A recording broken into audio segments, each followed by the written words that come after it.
بسم اللہ الرحمن الرحیم۔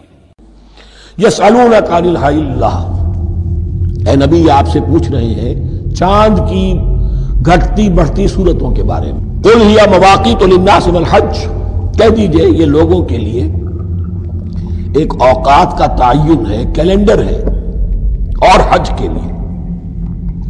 اب دیکھو آپ کو معلوم ہے کہ یہ اللہ تعالیٰ نے ایک کیلنڈر لٹکا دیا ہے، معلوم ہو گیا یہ چاند پہلی تاریخ ہو گئی۔ کچھ دنوں کے بعد آپ نے دیکھا معلوم ہوتا ہے کہ اب ایک ہفتہ گزر گیا ہے، آدھا چاند ہو گیا ہے، 2 ہفتے ہو گئے، پورا چاند ہو گیا ہے، انہوں نے گھٹنا شروع کیا۔ تو یہ گویا کہ لوگوں کے لیے اوقات کار کی تعین کے لیے، اور خاص طور پر سب سے اہم شے حج۔ اور یہ نوٹ کیجئے، صوم کے بعد حج، اور حج کے ساتھ قتال۔ حج وہ عبادت ہے جو ایک خاص جگہ پر ہو سکتی ہے، نماز ہر جگہ ہو سکتی ہے، روزہ ہر جگہ ہو سکتا ہے، عبادت اور ہر جگہ ہو سکتی ہے، اور زکوٰۃ ہر جگہ دی جا سکتی، حج تو وہی ہوگا۔ اور وہ تھا اس وقت زیر تسلط مشرکین کے، اور مشرکین کے تسلط سے نکالنے کے لیے قتال لازم تھا۔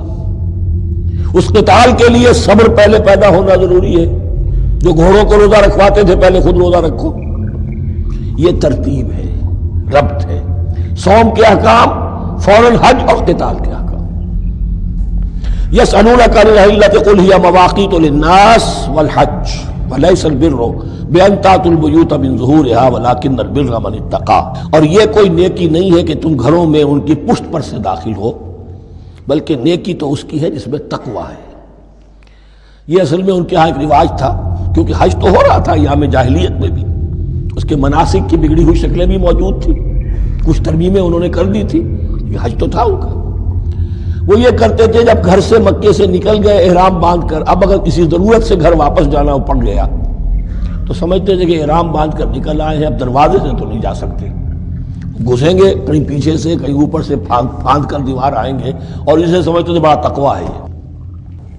فرمایا یہ کوئی نیکی کی بات نہیں، یہ سرے سے نیکی نہیں۔ ولیس البر، یہ ہرگز نیکی نہیں ہے ان تأتوا البیوت من ظہورها، کہ تم ان کے گھروں میں داخل ہو ان کے پچھواڑے سے، ولکن البر من اتقی۔ اب یہاں اس پوری آیت کو ذہن میں رکھ لیجئے، آیت البر کے آخر میں لفظ تھا اولئک هم المتقون ولکن البر من اتقی۔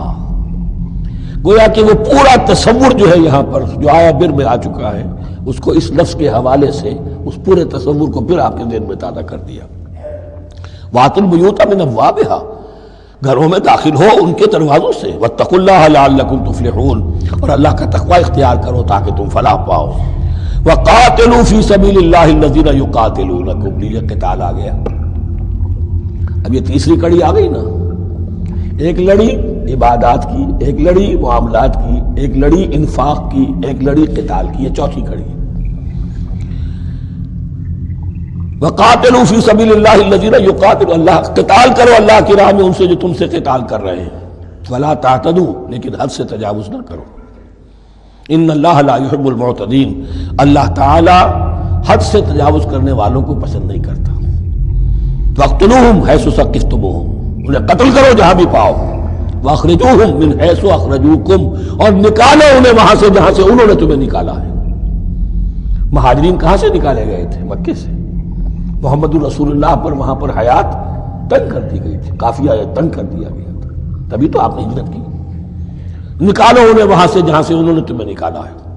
والفتنة اشد من القتل، اور یہ خیال نہ رہے کہ قتل اور خون ریزی جو ہے تو بری بات ہے، فتنہ اس سے بھی زیادہ بری بات ہے۔